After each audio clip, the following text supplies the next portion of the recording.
Telugu Desam party వ్యవహార శైలి ప్రతి అంశంలో కూడా రాజకీయమే చేస్తుంది. తనకున్న పవర్నంతా ఎప్పుడు వాడుతుంది. వైఎస్ఆర్ కాంగ్రెస్ పార్టీ అట్లా వాడదు. మీరు 2014-19 మధ్యలో శాసనమండలిలో ఏ బిల్లునన్నా తెలుగుదేశం అడ్డుకున్నారు. వాళ్ళు విమర్శలే చేశారు.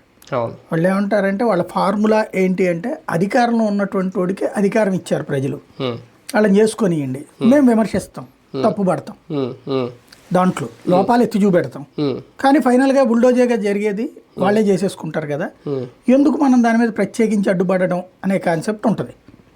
అయితే అప్పుడు వీళ్ళకి పూర్తి మెజారిటీ ఏం లేదు వైసీపీ, కాబట్టి అడ్డుకోలేదు. కానీ ఎలా అడ్డుకోవాలి అన్న తెలుగుదేశం చూపించింది వీళ్ళకి. రాజధాని బిల్లుల విషయంలో ఉపయోగించి మరి మళ్ళీ అవి కూడా సెక్రటరీ ద్వారా ఆపినటువంటి ఇష్యూస్ ఇవన్నీ చూసాం. కాబట్టి ఆ రోజున వచ్చేటప్పటికి పవర్ అనేటటువంటిది ఎలా వాడాలి అన్నది, అంటే రాజకీయం అనేది నరనరాన జీర్ణించుకున్నటువంటి పార్టీ తెలుగుదేశం. రాజకీయాలు ఇంకా ఓనమాలు దిద్దుకుంటుంది వైఎస్ఆర్ కాంగ్రెస్ పార్టీ. ఈ రాజకీయాలకు సంబంధించి ఇంకోటి ఏంటంటే ఫార్ములా పాలసీలు ఇద్దరు డిఫరెంట్. తెలుగుదేశం పాలసీ ఏంటంటే మనం పవర్లో ఉన్నప్పుడు పని జరగాలి, పవర్లో లేనప్పుడు పనులు ఆగిపోవాలి, ఇంకొకటి చేయనీయకూడదు.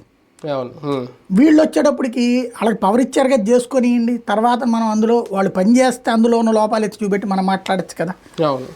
ఇంకోటి అడ్డుకోవడం ఎందుకు అనేటటువంటి రూట్లో ఉంటారు. యాక్చువల్గా అయితే కనుక ఇవాళ అసెంబ్లీలో పెట్టిన ప్రతి బిల్లుని వీళ్ళు మండలిలో ఆపచ్చు.